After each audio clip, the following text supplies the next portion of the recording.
Hello and welcome to our commentary track for Star Wars Rogue One, a Star Wars story by Star Wars. I'm Mike. Copyright Disney. I'm Jay.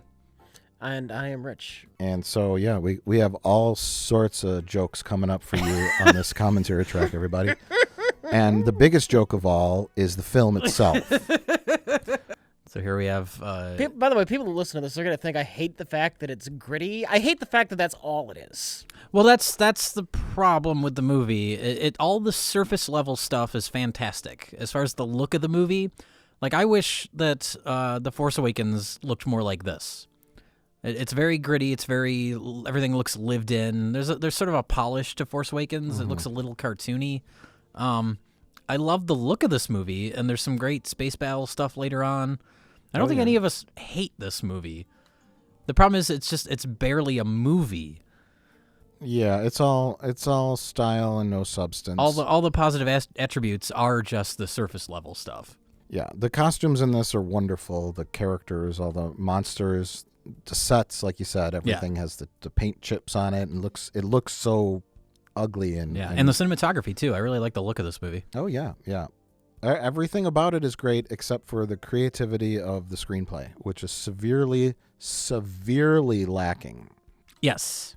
And it was very weird when the movie came out to see so many people justifying no characterization. It was the most bizarre thing. To see people like, you shouldn't care about the characters because they all die at the end. It's like, no, but then why am I watching them? You should care about them when they die. You should feel some sort of emotional impact. This movie is loved because you can feel like you're a grown-up adult for watching Star Wars. It's just because it's the gritty one. Yeah, I'd be curious to know, like a parent that took their 8, 9, 10-year-old to this movie and what kind of reaction the kid had. I haven't heard any stories about this, but there's got to be some traumatizing stories out there, right? I'll tell you this real quick. Jim took his 6-year-old. Canadian Jim? And he asked him what his favorite part of the movie was, and he said when the little girl was given the stuffed R2-D2 in bed. And then he later realized that was a Duracell ad that played before the movie.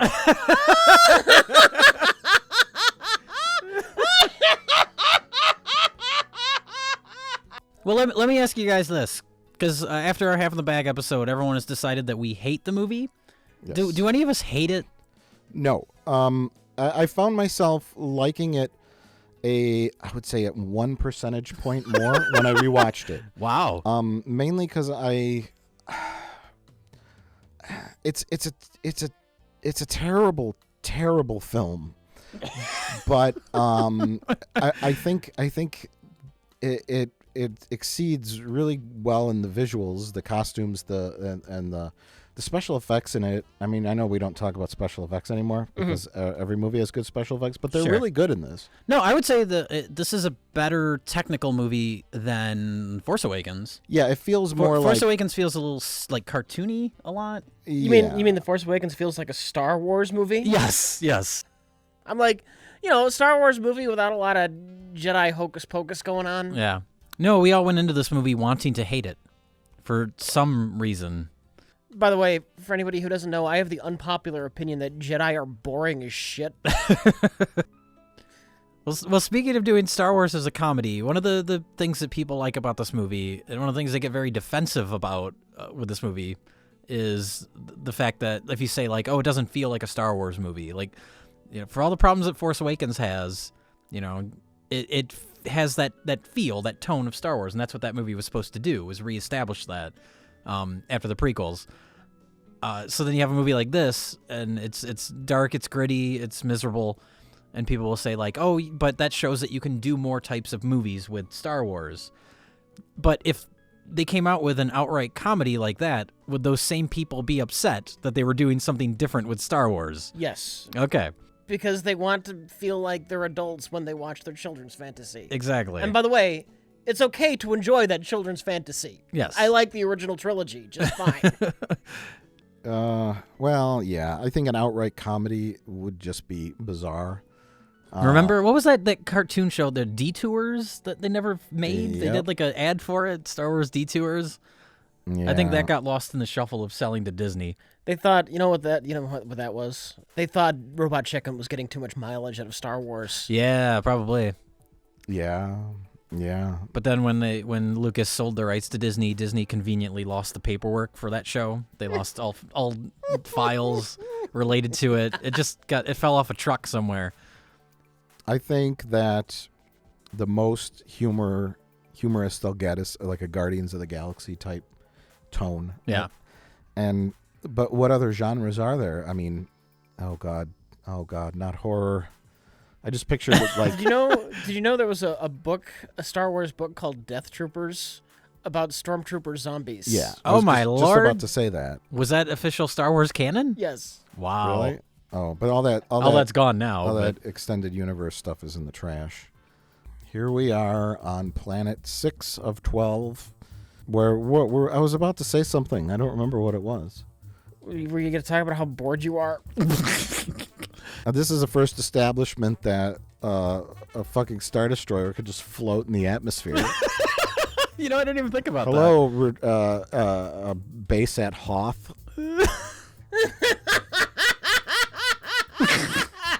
Oh my god, I never thought of Just that. fucking park that thing in front of their shield generator.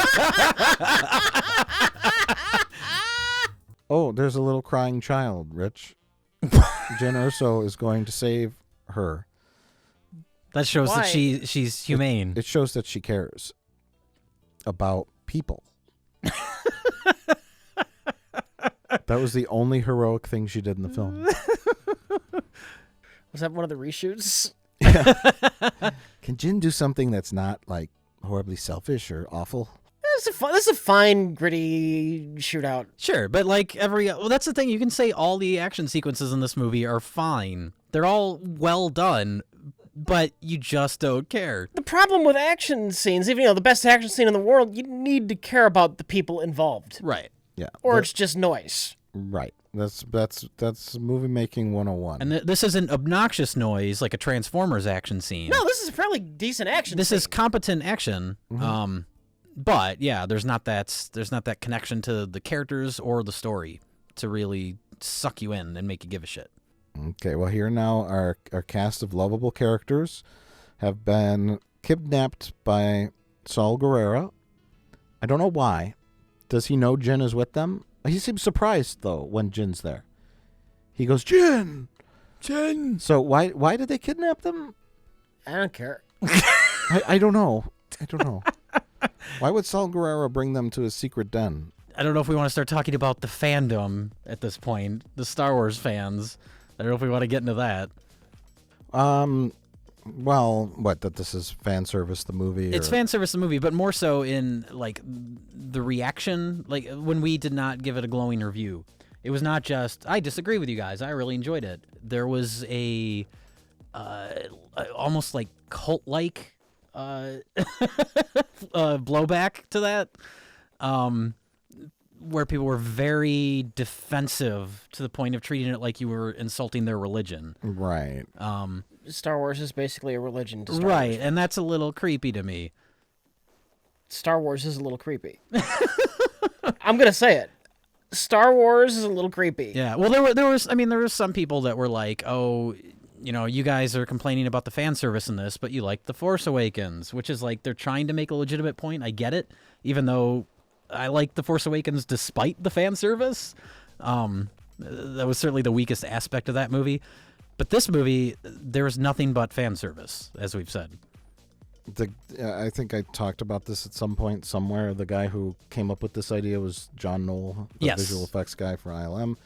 And he's like, he pitches it to Kathleen Kennedy, who's now in charge of Lucasfilm, and then they kind of bounce it around, and everyone goes, yeah. And they're looking at it from a business standpoint. Like, okay, let's do our first standalone film, not about a character, but about just, and then we can have all these things from the original trilogy. Yeah. And I think they focused more on that. I mean, But I think that's the problem. If you want to expand the Star Wars universe and tell stories outside of the main trilogy, You got to play it safe, though. From a business perspective, I guess, but that's what makes us so uninteresting. Yeah. Oh wait, what's the name of this planet? The Darth Vader planet? This is. Oh shit, I can't remember. From Revenge of the Sith. Yeah, it is it is supposed to be the planet from Revenge of the Sith. Although they don't say what planet this is. They don't credit it. Yeah. Every other fucking planet. Yes. They do, and not this one for some reason. Yes. And this is Darth Vader's secret lava castle, which is silly. Did you ever imagine Darth Vader living in a lava castle? It is based on artwork by Ralph McQuarrie for Vader's lair in Empire. If I were Vader, the last thing I ever want to see again is lava. Yeah, no shit. And this shot here was in the fucking trailer, and I thought it was going to be the Emperor, because you see the Imperial Guards there. Yeah. Oh, it's just a guy. But it's just... it's a trick. It's the doorman. It's a trailer Shakespearean trick. actor man. Well, that's what you want to do with your movie trailers, is you want to deceive the audience. You want to make them think that things are going to be in the movie that aren't in there, which is why, in the case of this movie, they shot so many things specifically for the trailer with no intention of putting it in the film. Right. It's very good to trick your audience. Why is she at this meeting? Why is she front and center at this meeting? Because now she cares. Why do they care? They're deciding whether or not this is the opportunity or the moment to try and stop the Empire with their giant super weapon. Should we try and do that? Is that the conflict? Yeah. As opposed to not try and stop them? Yeah. And I think they all unanimously agree to not try and stop it. And then Jyn Erso rebels against the rebellion. Yes. And they go rogue. Yeah. That's the name of the film, Rogue One. Because they're gone rogue against the rebellion. And then once they find out that they've gone rogue, they go, oh, okay. Let's just help them. Let's just help them. Even though we all unanimously agreed not to. So what's the fucking point of having a meeting? Well, I guess just tell them to plant the bombs everywhere. Maybe we don't have to detonate them. Because now that we have the costumes, we can just take the plans secretly.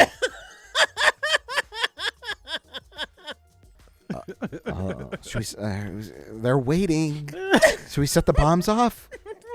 They want to start shooting. They just start setting the bombs off because they're getting bored. Yeah. All right, set the bombs off, I guess. It's going to blow our fucking cover. Just do it.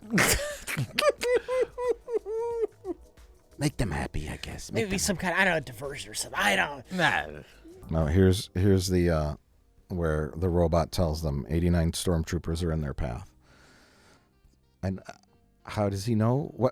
How does he know they'll get killed? Like they're in costumes. He knows the probability that they'll get killed because he knows the probability that they'll get recognized in their costumes. He just didn't elaborate on that part. Oh. And what factors does he use? Robot factors. Okay. Because he's a robot that knows statistics. It's just a piece of hackneyed non-logic to have them set off the bombs. Yeah. They look pretty casual. You think they'd be trying to find a ship to get off the planet? What? Nah, we'll just sit down here. He's injured, Jay. Fuck him. She should take off. She's known him for like a day. Why does she care? They're in love, I think. Oh, your father would have been proud of you, Jyn. You got everyone killed. You led a really sloppy plan with no purpose. You know, the only reason your father worked on that Death Star was 20 years is because he didn't want the Empire to kill you. And, well, thank you for listening to our Rogue One commentary track. Yes. Star Wars. Goodbye. Thank you for listening. good night.